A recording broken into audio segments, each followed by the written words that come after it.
a lot of your early successes and sort of big events started happening when you were in the thick of it with school. So were you always kind of confident that the band would be sort of your main occupation? I still don't know if it'll be our main occupation in the long run, because people aren't in bands forever, and we're like 19, 20 now, so we've got at least 60 years of life ahead of us, I hope. So This is true, you hope, I'm sure.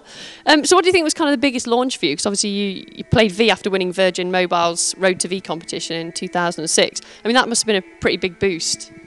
I guess. I don't think we really knew what was going on at the time. Like, Jamie entered and then forgot he entered, and we thought it was all a big joke, and then we did it and happened to win. So you entered it and totally forgot about it, and then you won it after all that? pretty much. There's loads of those sort of reality TV competitions where at that stage you enter yourselves into all of them probably. And What others did you go for?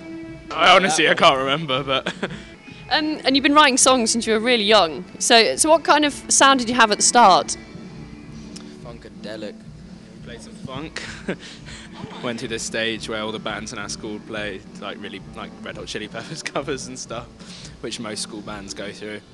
Now we're into really, really different stuff. Back when the band started, I think everyone was just into the same thing.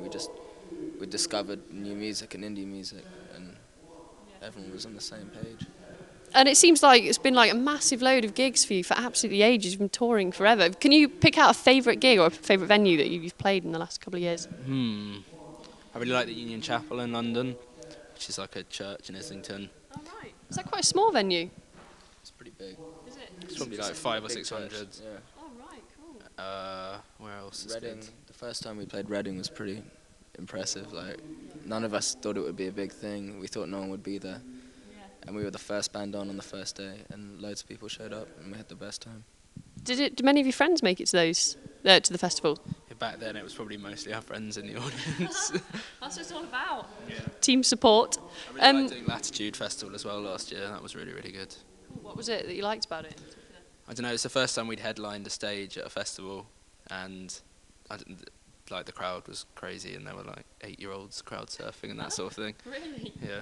But do you kind of like it if people go a bit nuts in the crowd and start crowd surfing? Because I never know. I mean, obviously venues don't tend to like it. But what do you make of it?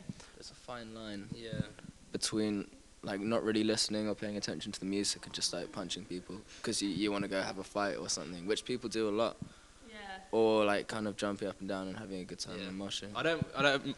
People jumping up and down are good, but going side to side is like where they're just jostling each other is a bit stupid. The whole crowd's swaying because like they're pushing against each other. And you released your album in July, but what's kind of next for you? Obviously, you've got 60 years ahead of you, as you say. So have you kind of had time to write many songs recently? Yeah, we're going to the studio for the second album in like a month or two. I don't know if we have enough songs yet for an album, but, Really? but It must be tricky because you have been playing constantly, haven't you? I mean, it must be hard to find time to write the songs. there hasn't been massive amounts of time to write, and then not that we write the songs, although Ed has written a couple of songs, but you know, we're on tour for most of the time, and then when we're not at tour, we're sort of trying to have a break from tour, but kind of means there's not that much to write about, I think, because you don't want to have that like second album cliche of writing about being on tour and writing about being in a band and how depressing it is, or vice versa. Have you been enjoying this tour then? What's it like to be on tour with the other bands? Do you kind of get to hang out with them? You've got to know them. It's good. It's very different to what we've done in the past. It's the first time we've been like on tour, like not been headlining a tour as well, which is it was different. It's not Less pressure. You can just kind of enjoy it and then hang out afterwards. Yeah. Well, thanks for talking to us today, and good luck with the rest of the tour and your second album by the sounds of it. Hope the recording goes well.